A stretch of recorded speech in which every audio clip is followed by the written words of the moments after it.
मेरे प्यारे देशवासियों और मेरे प्यारे जवान भाइयों, मैं नायक हरपाल सिंह, जनरल सैकटरी साबका सैनिक संघर्ष कमेटी तरनताਰਨ पंजाब। आज हम 25 जनवरी 2017 को रक्षा मंत्री के साथ हमारी मीटिंग हुई थी, जिसमें हमारे रक्षा मंत्री जी ने हमें ये कहा था कि जवानों की मांगें बहुत जायज़ हैं और सही है, मैं इनके साथ सहमत हूँ और ये हल होनी चाहिए।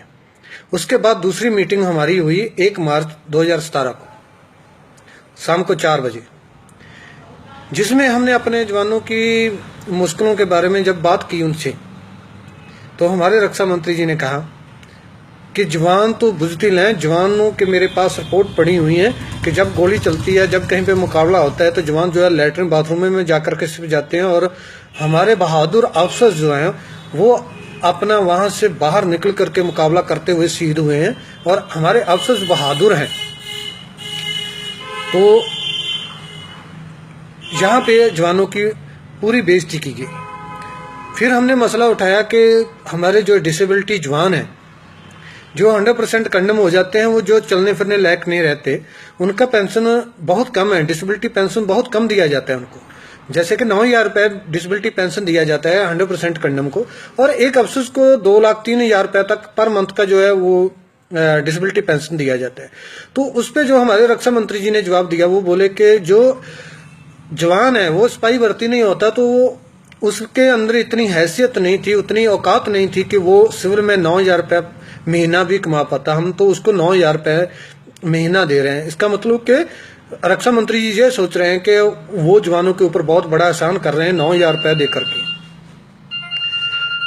लेकिन मैं जहाँ पे ये बात जो है रक्षा मंत्री जी को और अपने पूरे देश के सामने ये बात करना चाहता हूँ, पूरे नेताओं के, कि हमारी साबका सैनिक संघर्ष कमेटी की तरफ से यह ऐलान है कि अगर किसी नेता का बेटा जो है वो सेना में भर्ती होता है और वो जितनी गोली दुश्मनों के साथ लड़ते हुए खाएगा, हम उतना करोड़ रुपया उसको देंगे, उतने करोड़ रुपया उसको हम गोलियां खाने का देंगे जो उसने मुकाबले में लड़ते हुए खाई हैं। अगर वो शहीद हो जाता है तो हम 5 करोड़ रुपया देंगे उसको शहादत का। है किसी नेता में ऐसा दम? इंडिया का कोई ऐसा नेता है जो अपना बच्चे को सिपाही भर्ती करा करके जो है बॉर्डर के ऊपर भेज दे लड़ने के लिए, शहीद होने के लिए? अगर है तो बात करो। जो 9,000 रुपए की बात कर रहे हो, तो 9,000 रुपए बहुत बड़ा आसान नहीं कर रहे हो किसी के ऊपर। हमें नहीं चाहिए आप जैसे जो ऐसे गंदे नेता जो है ऐसे शब्दावली का इस्तेमाल करेंगे जवानों के लिए। अफसर की औकात क्या है? अफसर को आप बोल रहे हो कि उनकी औकात है कि वो ज्यादा पैसा कमा सकते थे सिविल में। क्या औकात है उनकी? एनडीए में जितने अफसर जाते हैं +2 भर्ती होकर के जाते हैं और जवान भी +2 भर्ती होकर के जाते हैं, तो क्या औकात है? क्या उन्होंने कोई IAS IPS कर लिया था जो वो ज्यादा पैसा कमा सकते थे? और जवान जो है, जवान इतना गिरा हुआ है कि वो 9,000 रुपये महीना नहीं कमा सकता। आप में हिम्मत है, दम है किसी नेता में, तो अपने बच्चे को सेना में सिपाही भर्ती करवा के देखो। हमने इससे आगे दूसरा पॉइंट उठाया कि जो विडो पेंशन है, जवान की विडो की पेंशन बहुत कम है। जवान की विधवा की पेंशन 9,000 रुपये पर मंथ है, जिसमें वो अपने बच्चे नहीं पाल सकती, जो अपने बच्चों को पढ़ा लिखा नहीं सकती, घर का गुजारा नहीं चला सकती।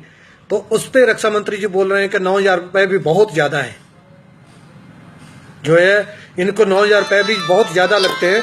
तो मैं ये कहना चाहता हूं कि कभी अपने घर में गुजारा करके देखो 9,000 रुपये में। दूसरों को जो पढ़ाना बहुत आसान है, और खुद करके देखो आप।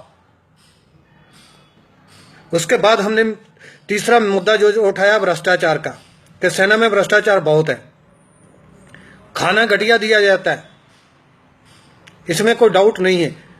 जो आवाज उठाता है उसको दबा दिया जाता है।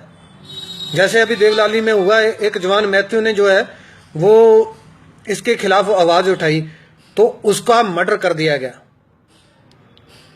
अभी उसको जो है सेना ने जो है वहां से आत्महत्या शो कर रहे हैं, लेकिन आप ये बताइए कि जो आदमी है जो है सुसाइड कर रहा है और फांसी लेकर के सुसाइड कर रहा है, क्या उसके पाँव के नीचे तलियों के ऊपर वो किसने पिटाई किया होगा जो उसके पाँव नीले पड़े हुए हैं? उससे साफ यार होता है कि उसको पहले टॉर्चर किया गया अफसोस द्वारा, उसके बाद फांसी देकर के उसको मार दिया गया उसका आत्महत्या करने के लिए।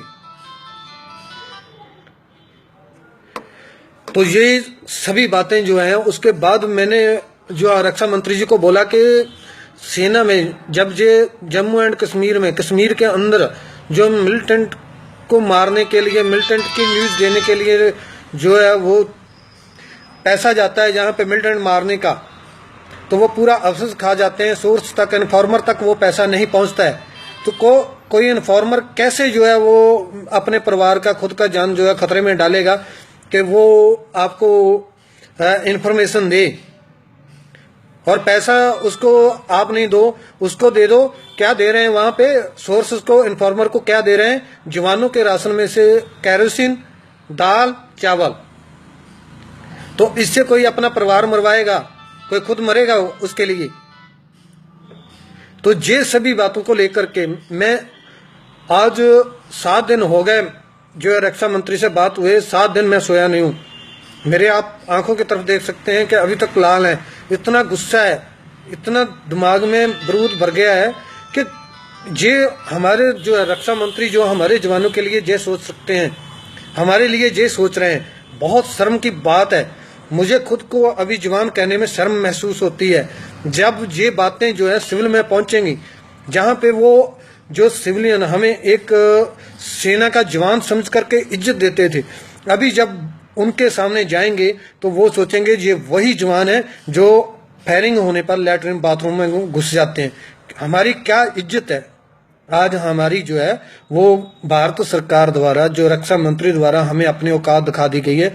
अभी हमें जो है वो अपने आप को सेना का जवान कहने में कोई गर्व महसूस नहीं हो रहा है, अभी शर्म महसूस हो रही है कि हमने ये गलती कैसे हो गया हमारे से कि हमने जो है वो देश के लिए इतना कुछ कर दिया और देश की सरहदों पे अपना मरने के लिए तैयार हो गए। तो इससे ज़्यादा मैं जो और बातें नहीं कर सकता। मेरी तरफ से जो है मैं सभी देशवासियों को और भूतपूर्व सैनिक जवानों को जो आग्रह करना चाहूँगा कि हम 26 तारीख को जहाँ से पंजाब से चलेंगे और 27 मार्च को वहाँ पे हम जंतर मंतर पे जो है रोष प्रदर्शन करने के बाद 27 तारीख को हम वहाँ पे 12 बजे के बाद जो है 10 बजे हम वहाँ जंतर मंतर में पहुँच जाएंगे और 12 बजे हम वहाँ से चल करके अपना आत्महत्या करेंगे वहाँ पे जो इंडिया गेट के ऊपर। तो आप हमें हमारा साथ देने के लिए, अगर आप हमारे साथ सहमत हैं कि देश का जवान देश के लिए लड़ रहा है, तो कृपया आप वहाँ पे भारी गिनती में हमारे समर्थन के लिए आएं। हम किसी पॉलिटिक्स में नहीं हिस्सा ले रहे हैं, कोई कुछ नहीं है, हम सिर्फ अपने देश और जवानों के लिए लड़ रहे हैं। जय हिंद।